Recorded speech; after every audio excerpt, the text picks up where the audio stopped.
வணக்கம். தேசம் சிறப்பு செய்திகளுக்காக நான் உங்கள் ரேவதி குணால. பத்தாம்பர் ஜுந்தாய் ஸ்டார்மோர் தோட்டம் கல்லுக்குழி அருள்மிகு மகாமாரியம்மன் ஆலயத்திற்கு ஸ்லாங்கூர் மாயக்க தலைவர்கள் வருகை. அருள்மிகு மகாமாரியம்மன் ஆலயம் ஸ்டார்மோர் தோட்டம் கல்லுக்குழி பத்தாம்பர் ஜுந்தாய் ஆலயத்திற்கு ஸ்லாங்கூர் மாயக்க தலைவர் ரத்து சங்கராஜ் ஐயங்கர் மற்றும் மாயிகாவினர் வருகை மேற்கொண்டனர். இதில் பத்தாம்பர் ஜுந்தாய் மாயிகாவின் ஸ்லாங்கூர் மாநில தலைவரும் மாயிகாவின் மத்திய செயற்குழு உறுப்பினருமான ஜத்து ஸ்ரீ சங்கராஜ் ஐயங்கர் மற்றும் மாநில துணைத் தலைவர் வழக்கறிஞர் ஸ்ரீதரன், மத்திய செயலக உறுப்பினர் சிவசுப்பிரமணியம், தொகுதி துணைத் தலைவர் வேலாயுதம், மாநில மகளிரணி தலைவி குமாரி மகேஸ்வரி ஆகியோர் தமது ஆலயத்திற்கு வருகை தந்தனர். ஆலய தலைவர் திரு ராமகணேசன் அனைவரையும் வரவேற்றார். இந்த ஆலயத்திற்கு வருகை தந்தவர்களின் சார்பில் தேச நலன் வேண்டி அருள்மிகு மகாமாரியம்மனுக்கு சிறப்பு பூஜை செய்யப்பட்டு மாநில தலைவர் ஆலயத்தின் சார்பில் பரிவட்ட காலஞ்சி வழங்கப்பட்டது.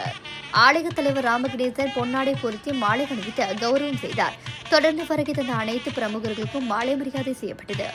ஆலயத்தின் அனைத்து சன்னதி தெய்வங்களையும் தரிசித்து சுற்றி பார்த்த மாநில தலைவருக்கு திரு ராமகணேசன் ஆலய எதிர்கால திட்டங்கள் குறித்து விளக்கி ஆலய வளாகத்தில் திருமண மண்டபம் அமைப்பது பற்றிய கோரிக்கை மனுவையும் மாநில தலைவரிடம் வழங்கி அதற்கான தொகையை ஏற்பாடு செய்துமாறு கேட்டுக்கொண்டார்.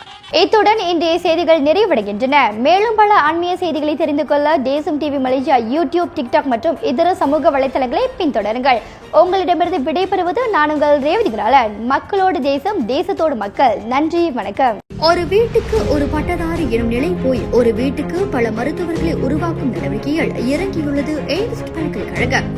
இந்திய மாணவர்களின் எதிர்காலத்திற்கு அடித்தளம் அமைக்கும் எய்ம்ஸ் பல்கலைக்கழகம் MIED வழி மாணவர்களின் பொருளாதார பிரச்சனையை கல்வி உபகார சம்பளம், கல்வி கடனுதவி மூலம் தீர்த்து வைக்கிறது. எய்ம்ஸ் பல்கலைக்கழகம் தரத்தில் உயர்ந்தது, போதனைகள் சிறந்தது, மாணவர்களுக்கு நிலையானது.